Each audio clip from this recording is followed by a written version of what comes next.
जय हिंद फ्रेंड्स। हमने पिछले वीडियो में जाना था कि आपका जैसे तारे वारे क्या होते हैं, उसके वीडियो में जाना था, तो उसको रिवीजन कर लेते हैं। देखिए, हमने जाना था कि टोटल पृथ्वी की आकृति तो जियोइड होती है, उसी जियोइड से जियोग्राफी बना हुआ है। और अंतरिक्ष का अध्ययन करना एस्ट्रोनॉमी होता है। एस्ट्रोनॉमी को रशियन लैंग्वेज में हम लोग कॉस्मोलॉजी कहते हैं। कॉस्मेटिक्स जो होती है, ब्यूटी वाले सामानों का अध्ययन किया जाता है, ब्यूटी पार्लर वाले जो सामान होती है। लेकिन कॉस्मोलॉजी किसका अध्ययन किया जाता है? रशियन लैंग्वेज में एस्ट्रोनॉमी को कॉस्मोलॉजी कहा जाता है। ठीक है। अब देखिए, अंतरिक्ष क्या होता है? ऊपर दिखाई देने वाले समस्त आकाशीय पिंड क्या होते हैं? अंतरिक्ष होते हैं। ठीक है। हाँ, सर्वाधिक संख्या में अंतरिक्ष में तारे ही दिखाई देते हैं। टोटल तारों की संख्या 100 × 100 अरब थी। ठीक है। हाँ, अब देखिए, तारे क्या होते हैं? जिसके पास अपनी उष्मा होती है, अपना प्रकाश होता है। और तारा बनने से पहले कोई भी चीज क्या होता है? निहारिका या क्या होता है? निहारिका या नेबुला या गैसों का बादल होता है। और इसमें ईंधन के रूप में हाइड्रोजन होता है। और कोई भी चीज पास आती है तो उष्मा उत्पन्न होती है। जैसे ही ईंधन में उष्मा मिली, वो क्या हुआ? हीलियम में बदल गया। तो हाइड्रोजन का संलयन हीलियम में हो जाता है। और इसमें क्या होता है? ये जो होता है, उष्मा मिलने का जलने लगता है। तो ये क्या होगा? उष्मा मिल जाती है, जिसके कारण क्या होता है? प्रकाश भी देने लगता है। तो ये एक प्रकार का तारा हो गया। ठीक है, एक प्रकार का तारा हो गया। अब क्या होगा? इसका बाहरी तापमान जो होता है 6000 डिग्री सेल्सियस होता है। क्या? बाहरी तापमान 6000 डिग्री सेल्सियस होता है। और इसका रंग जो होता है, तारों का रंग उसके तापमान पर निर्भर करता है। उसके पृष्ठ वाला जो बाहर वाला ही नहीं है, बारहवां जो रोशनिया 6000 डिग्री सेल्सियस, इसी पर निर्भर करता है, पृष्ठ तापमान पर निर्भर करता है। और क्या होता है? 6000 डिग्री सेल्सियस तापमान होती है तो क्या होता है? लाल दिखाई देता है, लाल। लेकिन 6000 से ज्यादा हो जाती है, खोपड़िया पर देखेंगे तो क्या, जब 12 बजे देखिए खोपड़िया सूर्य भगवान रहते हैं तो सफेद दिखाई देते हैं। कहा है? उस समय तापमान जो होता है बहुत ही अधिक होता है। लेकिन बहुत ही अधिक लाखों टेम्परेचर रहेगा तो उस समय सूर्य जो होगा या तारा जो होगा नीला दिखाई देगा। कैसा दिखाई देगा?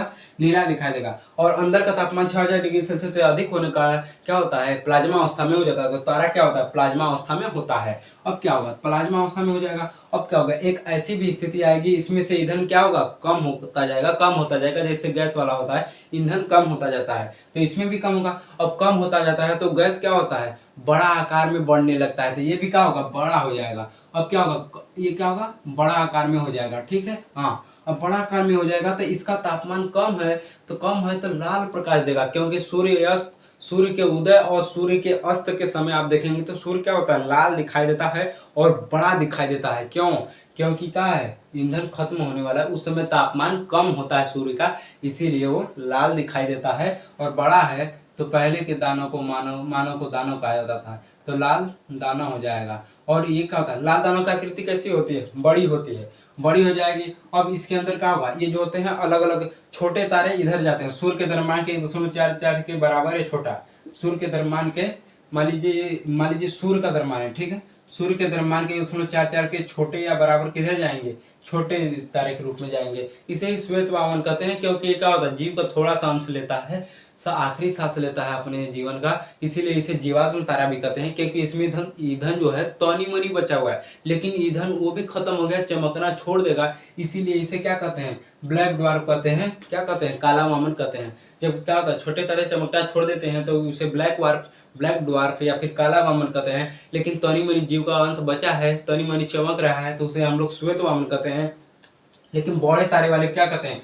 अभिनव तारा या सुपरनोवा कहते हैं। ये क्या होता है? विस्फोट कर जाता है, इसीलिए इसे विस्फोटक तारा कहा जाता है। और इसमें से बड़े तारे जो होते हैं उसे हम लोग न्यूट्रॉन तारा कहते हैं। और और क्या होते हैं? एक पल्सर तारा होता है। क्या होता है? बहुत अधिक चमकता है, जैसे पल्स टाफी चमकता है, हरा सा होता है। और एक होता है आपका क्वेसर। क्वेसर क्या होता है? क्यू फॉर चुंबकी। इसकी चुंबकीय क्षमता बहुत ही अधिक होती है, लेकिन केवल न्यूट्रॉन से ही ब्लैक होल बनता है। वो ऐसा होल है, मतलब ना उसमें एक भी होल नहीं है। क्यों? उसमें एक भी होल नहीं है, जिसके कारण उसका घनत्व तो बहुत ही अधिक हो जाता है। सॉरी, ये क्या है? ब्लैक होल बन जाता है।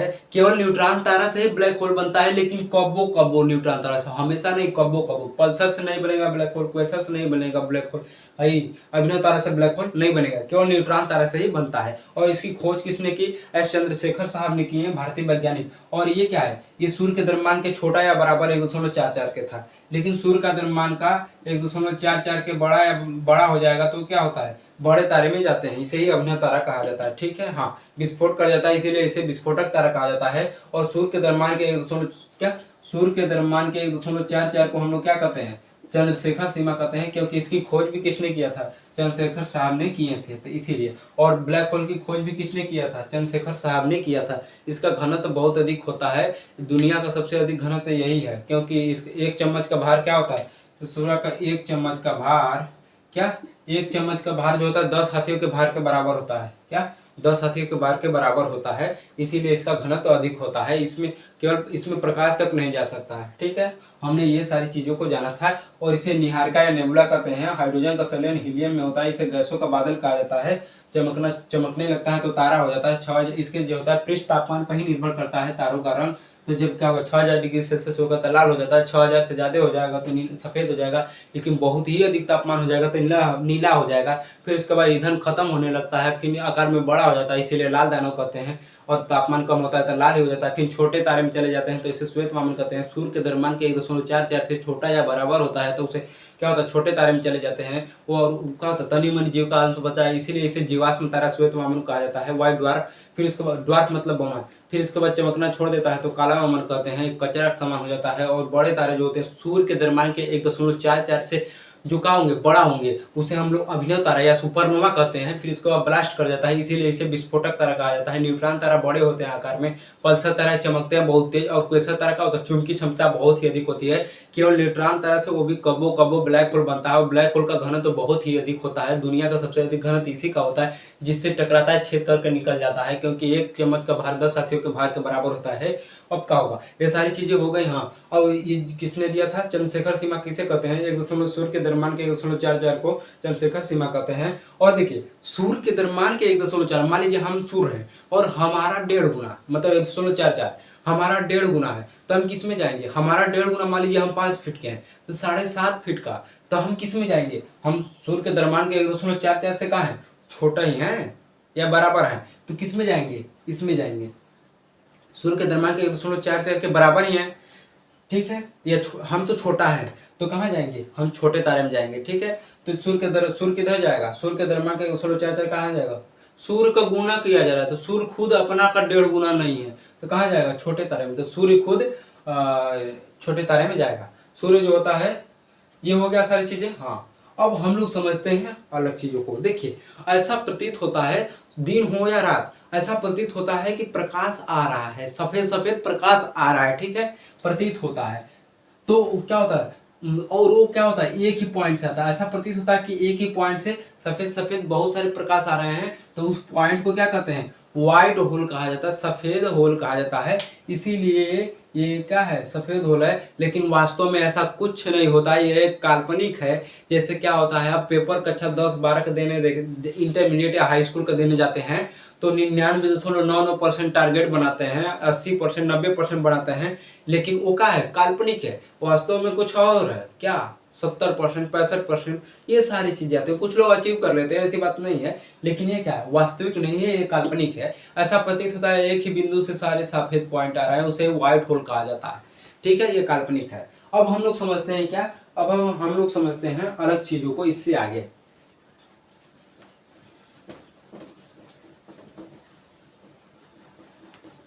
इससे आगे हम लोग समझ लेते हैं। देखिए, अब हम लोग को समझना है क्या, देखिए ऊपर जो होते हैं बहुत सारे तारे हैं, 100 गुना 100 अरब है, तो 100 अरब तारा का समूह क्या कहलाता है? एक आकाशगंगा कहलाता है। 100 अरब तारा का समूह, जैसे क्या है, मान लीजिए ये बना दिए, ये क्या है, आकाशगंगा है। 100 अरब तारे के समूह को हम लोग आकाशगंगा कहते हैं। ठीक है, तो क्या हुआ, ऐसे ही बहुत सारे, ऐसे ही क्या है, देखिए 100 अरब तारे के समूह को एक आकाशगंगा कहते हैं।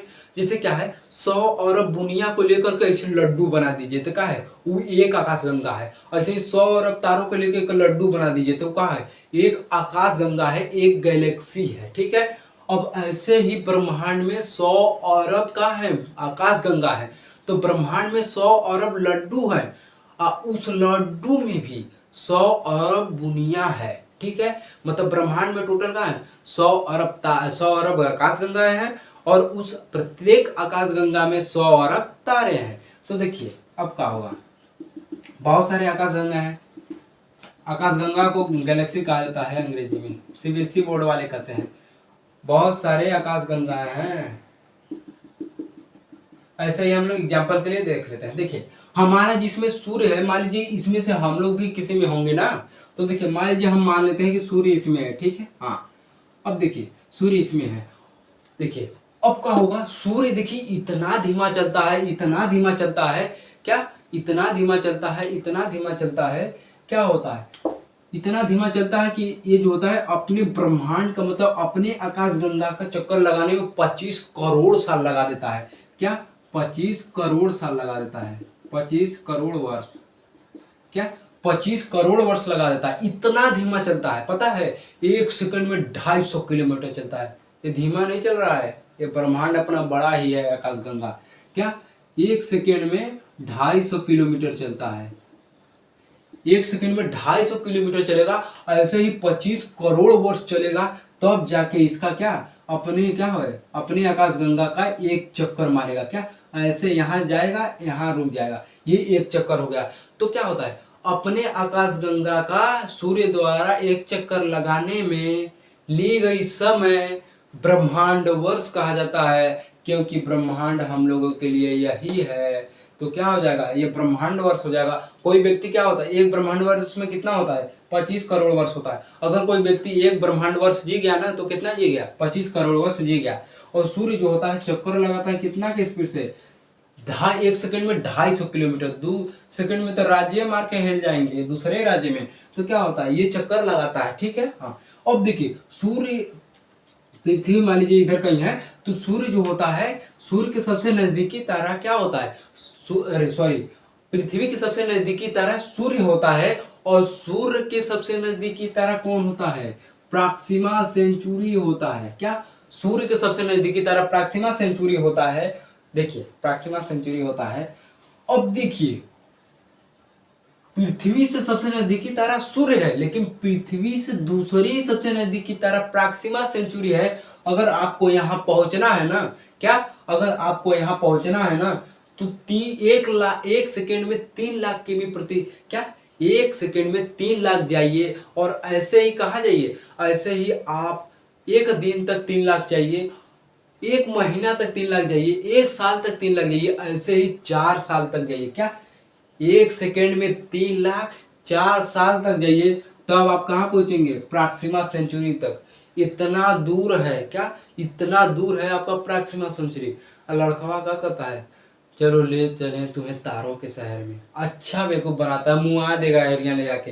पाऊ अगर रास्ता भटक गया तो गए, तारों में नहीं जा पाएंगे, आग नहीं पाएंगे। तो क्या हो जाएगा, पृथ्वी से सबसे नजदीकी तारा सूर्य होता है, और पृथ्वी से दूसरी सबसे नजदीकी तारा प्रॉक्सिमा सेंचुरी होता है, लेकिन सूर्य से सबसे नजदीकी तारा प्रॉक्सिमा सेंचुरी होता है, ठीक है। हाँ, अब देखिए ये क्या है, ये क्या है, ये सारे क्या है, आकाशगंगा है, जिसे हम लोग क्या कहते हैं, जिसे हम लोग गैलेक्सी कहते हैं, ठीक है।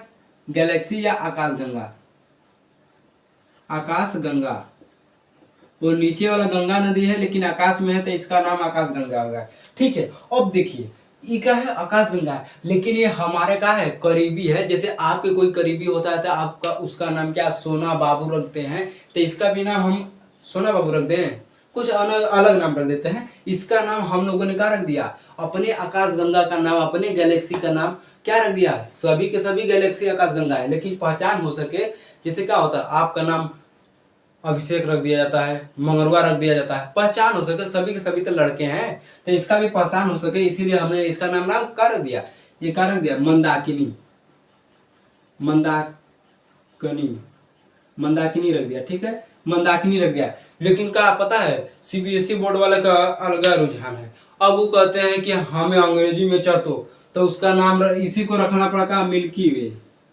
क्या रखना पड़ा, मिल्की वे, इसका नाम मिल्की वे। लेकिन हिंदी वाला क्या है, खखोरने वाला कहेगा, अब ये इंग्लिश का क्या होगा, हम हिंदी में ट्रांसलेट करते हो लेकिन इंग्लिश ना पढ़तो, तो इसी मिल्की, मिल्क माने दूध होता है, तो क्या दुग्ध होता है, तो इसी का नाम हो गया दुग्ध मेखला, दुग्ध मेखला। लेकिन हम लोग क्या पढ़ेंगे, हम लोग तो मंदाकिनी ही कहेंगे, मिल्की वे दुग्ध मेखला तो सीबीएसई बोर्ड का काम है, हम लोग यूपी बोर्ड वाले हैं। तो देखिए क्या होगा, अब देखिए हमारा जो क्या है, बहुत सारे गैलेक्सी हैं, लेकिन हमारा सूर्य जिसमें रहता है, सूर्य जिस आकाश गंगा में रहता है, उसका नाम हम लोगों ने कहा पहचान हो सके इसलिए क्या होगा, मंदाकिनी या मिल्की वे या दुग्ध मेखला कह दिए।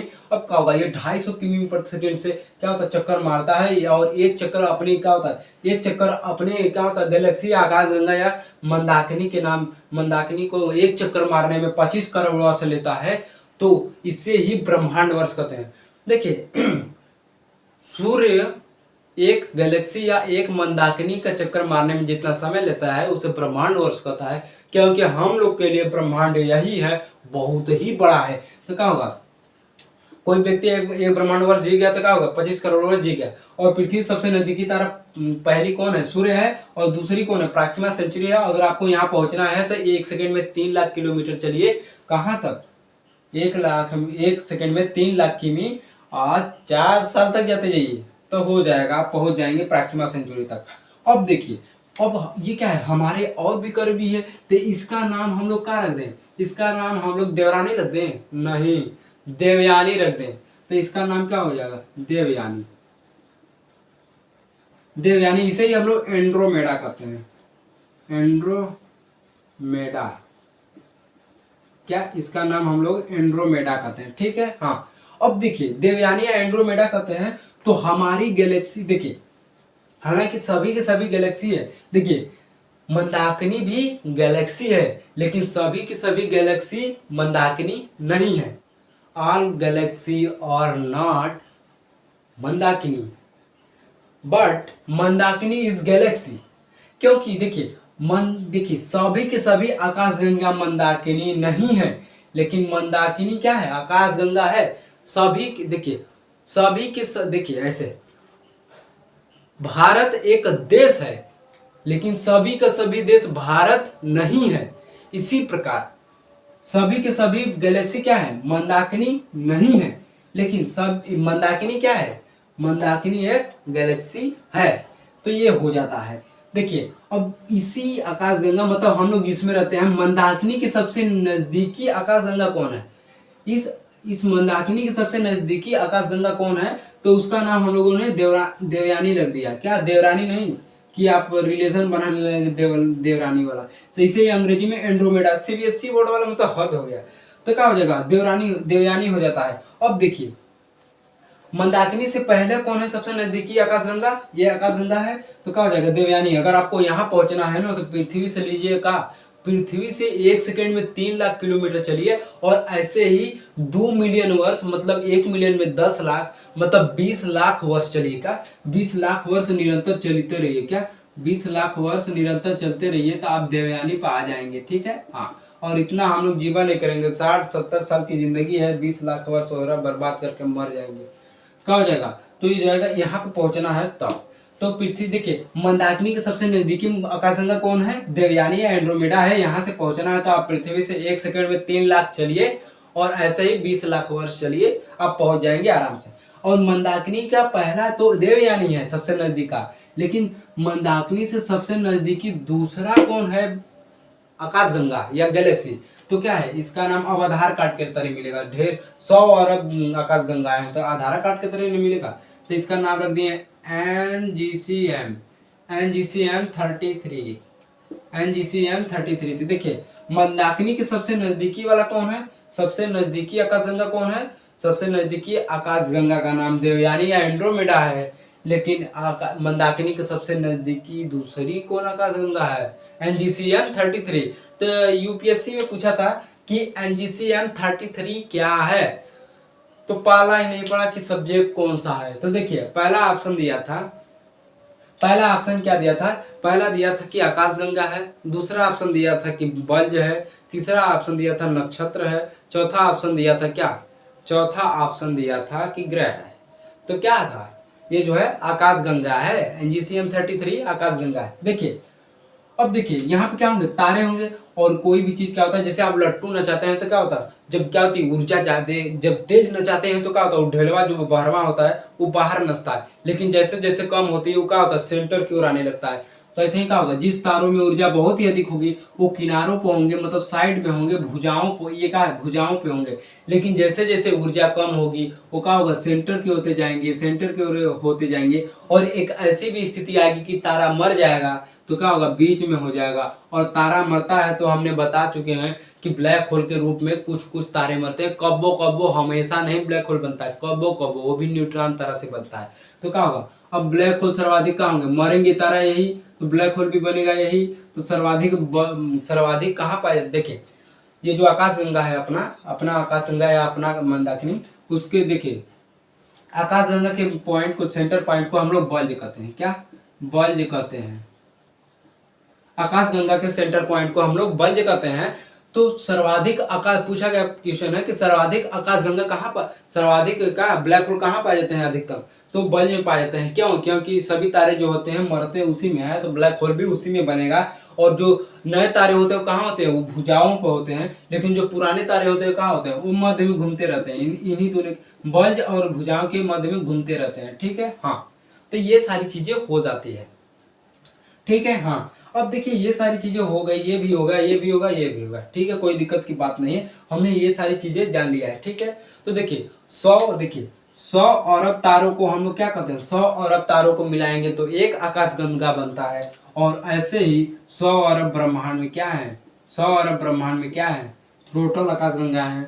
तो तारों की टोटल संख्या निकल गई, 100 × 100 अरब हो जाती है। ठीक है, अब देखिए हमारी आकाशगंगा जो है उसका नाम मंदाकिनी, मिल्की वे, दिग्ध मेखला कहा जाता है। और सूर्य जो होता है अपने मंदाकिनी का, अपने ब्रह्मांड का एक चक्कर लगाने में, अपने गैलेक्सी का, अपने आकाशगंगा का एक चक्कर लगाने में 25 करोड़ वर्ष लगाता है, इसीलिए इसे ब्रह्मांड वर्ष कहा जाता है। और एक कोई व्यक्ति एक ब्रह्मांड वर्ष जी गया तो 25 करोड़ वर्ष जी गया, और एक सेकंड में 250 किलोमीटर जाता है, ऐसे ही 25 करोड़ वर्ष जाता है। और इसके हमारे पृथ्वी के सबसे नजदीकी तारा सूर्य है, और दूसरी सबसे नजदीकी तारा प्रॉक्सिमा सेंचुरी है।